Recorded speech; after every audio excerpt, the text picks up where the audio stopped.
Le Nigeria enregistre le 5e recul consécutif de son PIB au premier trimestre de 2017 avec une contraction de 0,5%, un recul toutefois moins important que celui du dernier trimestre de l'année dernière. Au Kenya, la production de maïs de la saison 2017-2018 devrait enregistrer un recul de 11,5% par rapport à la campagne précédente en s'établissant à 32,8 millions de sacs de 90 kg.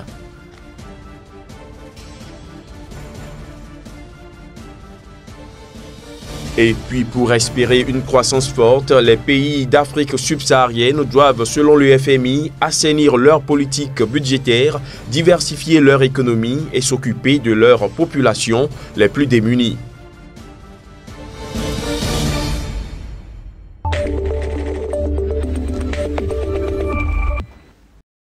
Le Nigeria, qui est tombé en récession l'année dernière, enregistre le 5e recul consécutif de son produit intérieur brut au premier trimestre de 2017 avec une contraction de 0,5%.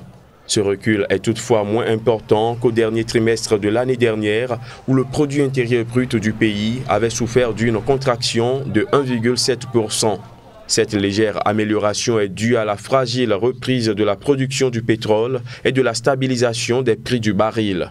Cependant, les secteurs non pétroliers ont progressé, l'industrie et le secteur de la construction se sont relevés. Un signe plutôt positif dans le sens où la contraction de l'activité économique a ralenti.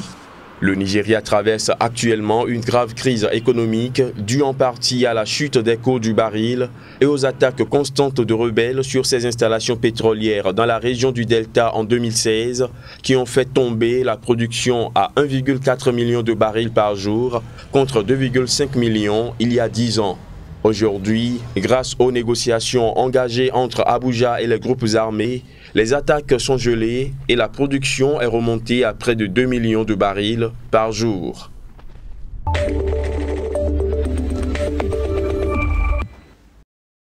Au Kenya, la production de maïs de la saison 2017-2018 devrait reculer de 11,5% par rapport à la campagne précédente en s'établissant à 32,8 millions de sacs de 90 kg. Il s'agit là d'une projection rendue publique par le ministère kényan de l'Agriculture. Cette baisse de la production intervient dans un contexte déjà marqué par la fragilisation du pays qui devait déjà faire face non seulement à une insécurité alimentaire héritée de la sécheresse de 2016, mais aussi à une hausse de l'inflation des prix des denrées alimentaires.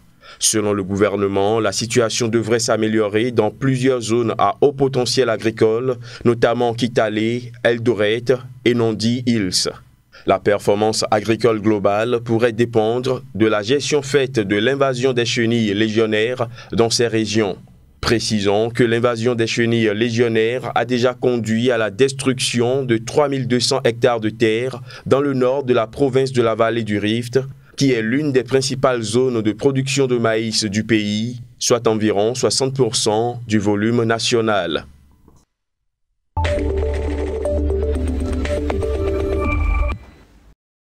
Selon les perspectives de croissance révisées en début de ce mois de mai, le Fonds monétaire international avait prédit que les économies d'Afrique subsaharienne devraient progresser en moyenne de 2,6% en 2017.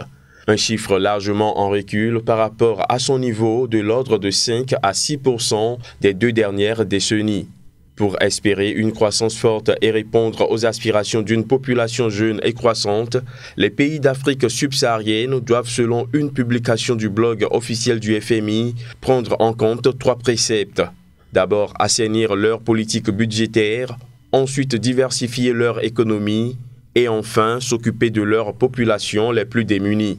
Le manque de réponse gouvernementale adéquate aux problèmes économiques de la région représente selon le FMI un sérieux handicap pour les pays qui peinent à décoller sur le plan économique. Même si certaines des raisons du ralentissement de la croissance de la région sont exogènes ou naturelles, comme la chute des prix mondiaux des produits de base et la sécheresse.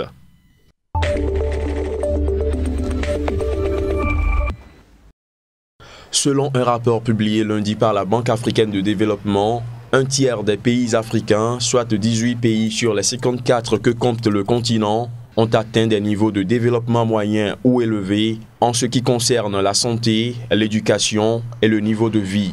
L'Afrique du Nord affiche les niveaux les plus élevés, approchant de la moyenne mondiale, mais toutes les régions ont enregistré des améliorations régulières depuis le début du XXIe siècle. Selon le document, le Rwanda, suivi par le Ghana et le Libéria, ont enregistré le plus de progrès dans la lutte contre la pauvreté depuis 2005.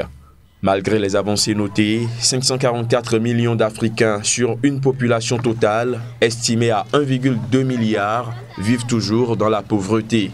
En tête des problèmes qui contribuent le plus à la pauvreté en Afrique figure le manque d'accès au combustible pour la cuisine, à l'électricité et à l'assainissement.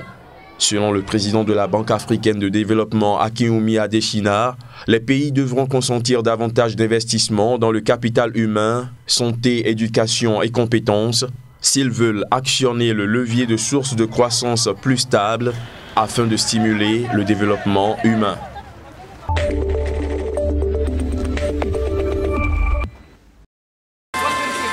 Après des années de disette, Djerba, une île emblématique du tourisme balnéaire tunisien, voit une embellie se pointer à l'horizon. Pour la Tunisie, la grande affaire reste la clientèle française qui a atteint 1,5 million de visiteurs par le passé et dont la reprise est actuellement la plus notable du côté des pays européens. Mais la reprise d'une destination comme la Tunisie risque de prendre encore plusieurs années. Donc voilà, on sent la reprise, on la sent, c'est plus des frémissements.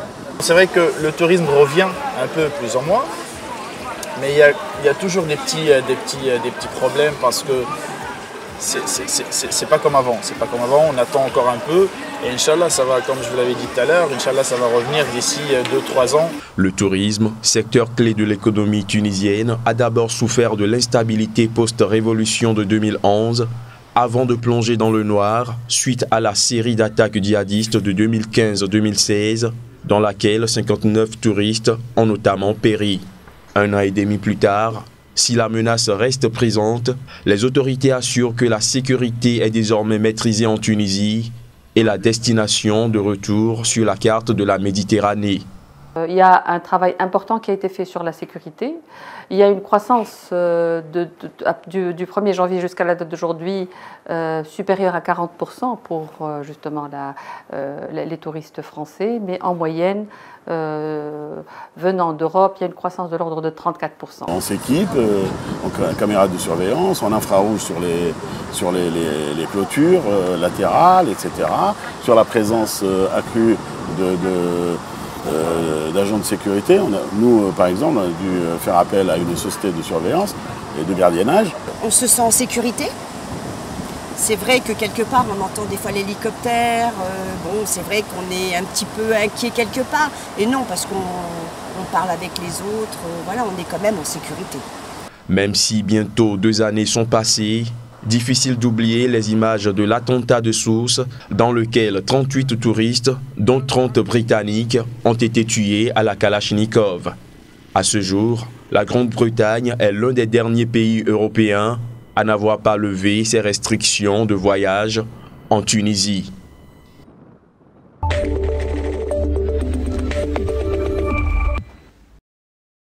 La cadence de traitement des conteneurs au port autonome de Douala, la capitale économique du Cameroun, connaîtra une véritable célérité ces jours grâce à l'arrivée le 5 mai dernier d'un 3e portique. La cérémonie inaugurale de cette nouvelle acquisition a eu lieu au port de Douala par Edgar Alain Mebengo, le ministre des Transports du Cameroun. L'avènement de ce 3e portique intervient dès lors à point nommé pour booster l'accélération dans le traitement des marchandises, grâce auquel le port de Douala pourra mieux fidéliser ses clients, armateurs et chargeurs. Ce 3e portique d'un coût estimé à plus de 5 milliards de francs CFA est doté d'une plus grande vitesse de manœuvre, d'une technologie de pointe et de systèmes de contrôle innovants. Donc le portique derrière nous, il est plus haut et plus large que les anciennes portiques, ce qui nous permet de mettre 2 couches de conteneurs de plus et traiter des navires plus larges. Il est aussi capable de travailler 2 conteneurs 20 pieds à la fois et ainsi augmenter la cadence de manutention. Il est économique, il consomme 30% de carburant moins que les anciennes portiques et il est équipé avec des moteurs doubles, ce qui permet de travailler et de faire l'entretien en même temps.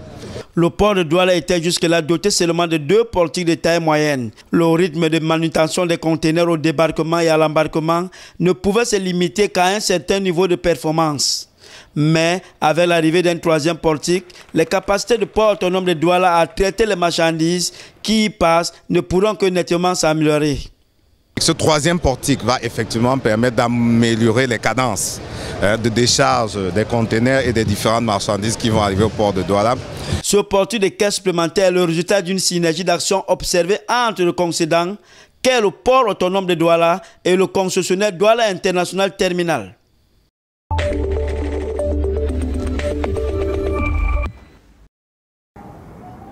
Bienvenue dans la toute petite maison d'Heather Stewart. Ici, c'est la salle de bain. Il y a une douche, un frigo, une plaque à induction, un four et le lit qui est vraiment haut parce que je voulais avoir la place de mettre un coin pour vivre en dessous. Ce studio est en réalité un conteneur maritime. Depuis 3 ans, Heather transforme ses grosses caisses métalliques en appartements. Elle en a installé 2 dans une arrière-cour d'Auckland et les loue sur Internet pour 40 $ la nuit. Elle aussi a renoncé à la vie en appartement. C'était en 2014, lorsqu'avec son compagnon de l'époque, il décide de quitter le logement qu'il louait 4 200 $ par mois. On louait à San Francisco et c'était vraiment très cher. On en avait marre de payer ce loyer et on s'est dit qu'on pourrait essayer de construire une maison à partir d'un container. Alors on a déménagé et on a commencé à travailler. La multiplication des entreprises technologiques a fait exploser les loyers dans la région. Après San Francisco, les villes adjacentes, historiquement étudiantes comme Berkeley ou industrielles comme Auckland, sont désormais touchées elles aussi. Les loyers ont augmenté d'environ 15% aux États-Unis ces 5 dernières années. Mais dans l'East Bay, ils ont augmenté 6 fois plus vite. Il y a une communauté d'artistes très vivante dans ces villes, notamment à Auckland, et ils sont obligés de partir à cause des loyers qui deviennent trop chers. Dans son entrepôt, Heather supervise le chantier de 4 maisons en ce moment. La jeune femme les voit comme une solution alternative pour ceux qui ont du mal à se loger. On récupère les containers chez un négociant qui nous les livre ici.